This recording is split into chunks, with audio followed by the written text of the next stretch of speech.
Our next speaker is Cherie Arambel, and she will be talking about caregiving needs and her caregiving experiences. Thank you. It's so nice to be here. I'm really honored to share a little bit about myself and our story. I'm a single mom. I have two 12-year-old boys, one who's autistic. And in October of this year, my dad, who's 91 years old, and at the time was living in Los Banos, he had a stroke that left him blind. He had an injury to his left eye as a toddler he had partial sight in that eye, but this event completely blinded him. And at the time, he was 91 and very independent, and he was the primary caregiver of his 83-year-old brother who has dementia, and he was also one of the key caregivers of his 91-year-old partner who is sliding very deeply into dementia herself. And so he was really the pivotal person in their lives when this all occurred. And the way that's changed now is, and of course he was living in Merced County, I'm living here in Fresno.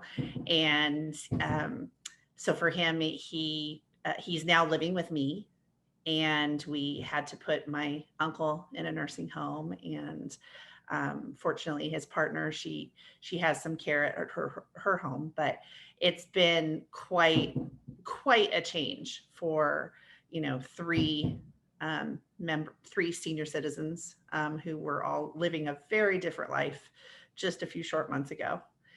And it's been a change here for us as well. And the huge thing that has helped us is the connection that we made to organizations like Valley Caregivers and the Valley Center for the Blind. And, even my dad is a veteran. He's a Korean War veteran, and he wasn't taking advantage of his veteran services, and he's doing that now. So it's been a huge change. And without those services, I honestly don't know.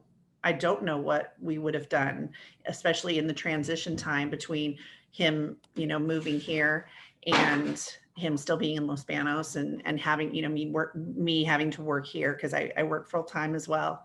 I work for a nonprofit, United Cerebral Palsy of Central California.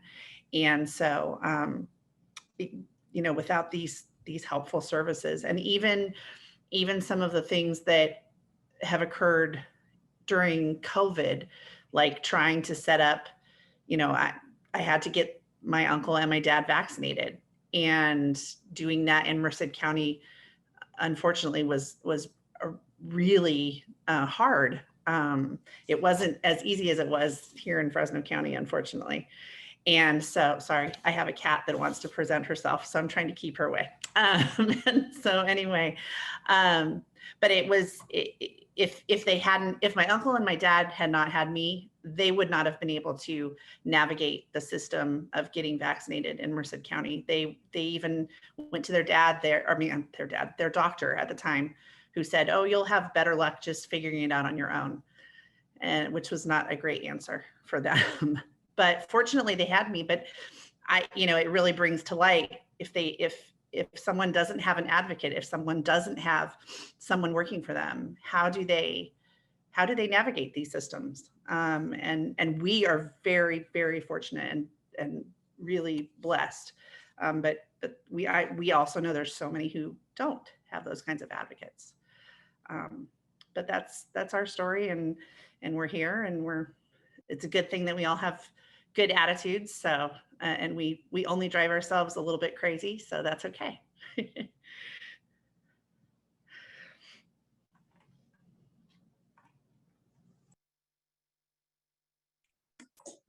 Thank you so much for sharing your story, Cherie. I appreciate it.